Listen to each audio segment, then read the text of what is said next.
Ар бирибиздин жан дүйнөбүздө мен муну кыла албайм, менин колуман келбейт, мага бул мүмкүн эмес деген чектөөлөр жашайт.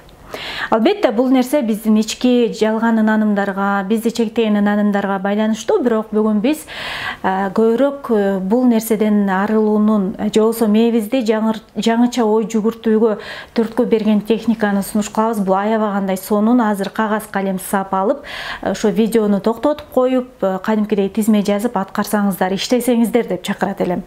Анда эмесе биринчи кадам, силер кагазга мындай деп жазасыздар: мен кыла албайм. Тизме, эмнени кыла албайсыз? Тизме. Андан кийин менин жөндөмүм жок деп туруп, эмнеге жөндөмүңүз жок? Дагы тизмеси кетет. Акыркысы бул мен үчүн мүмкүн эмес. Дагы тизме кетет. Ошентип сизде 3 тизме кетет экен, Мен кыла албайм, мен жөндөмүм жок бул нерсеге, жана мен үчүн бул мүмкүн эмес. Америкада бир белгилүү ири компаниянын ээси, жетекчиси мындай деп айткан экен да: көп учурда мен кыла албайм деген нерсе бул мен кылгым келбейт эле деген нерсени түшүндүрөт депчи. Эми экинчи кадам, ошол эле тизмени карап туруп, мен кылгым келбейтке алмаштырасыз. Мисалы, мен англисче сүйлөй албайм. Мен мисал келтирейин. Экинчиси болсо, мен сүзүүгө жөндөмсүзмүн. Үчүнчүсү, мага чет өлкөгө чыгып келүүгө мүмкүн эмес. Саякатка чыгып келүүгө мүмкүн эмес. Эми мен муну кыла албаймга алмаштырайын. Кылгым келбей эле туратка алмаштырам, кечиресиздер. Мен англисче сүйлөгүм келбей эле турат. Мен сүзгүм келбей эле турат. Мен чет өлкөгө чыгып саякаттагым келбей эле турат. Мисалы, азыр менде ичимде мындай каршылык сезим пайда болду да. Кандайча? Мен англисче сүйлөгүм келет.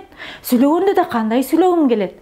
Же болбосо мен сүзгүм келет. Мен сүзүп атканымды элестетип алып, аябай кээде сүзө албай атканыма арданып кетем. Же болбосо эмнеге мага чет өлкөгө чыгып келүүгө мүмкүн эмес? Мен башкалардан эмнемгем? Ичимде, мындайча айтканда, төңкөрүш, ичимде макул эместик сезимдери. Карасаңыз, анан үчүнчү кадам. Эми экинчи тизме менен иштейбиз дагы. Мындай деген суроону беребиз да: мен эгер сүзгөндү үйрөнсөм, мен англис тилин үйрөнсөм, жана мен чет өлкөгө саякаттап келсем, кандай жакшы нерсе болот? Мисалы, мен англисче аябагандай кенен кесири сүйлөгөндү үйрөнүп алсам, мен чет өлкөлүк досторум менен ушунчалык мындай кенен кесири жыргап маектеше алам. Сырларым менен, ийгиликтери менен бөлүшө алам, котормочу издебейм, жана интернетте каалаган маалыматымды англис тилинде таап, издеп, өзүмдү өнүктүрө алам.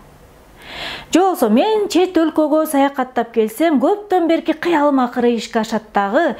Мен элди, жерди көрүп, башкача ой жүгүртүүнү, башкача даамдарды татып келем. Сүзгөндү үйрөнсөм, мен арыктайм.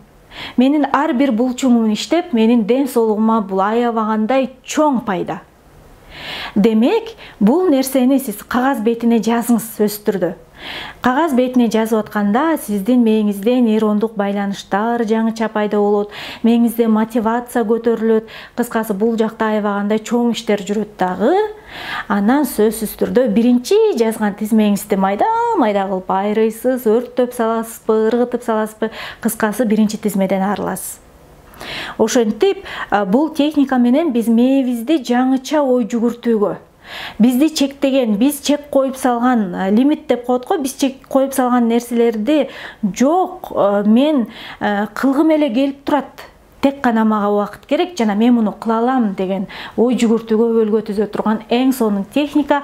Байкап көрүңүздөр, жана биз менен сөзсүз түрдө видеонун алдына мен кылгандай менде ушундай сезимдер болду, жана ушундай ойлор болду деген өзүңүздөрдүн сезим ачылыштарыңыздарды бөлүшүп кетсеңиздер сонун болмок.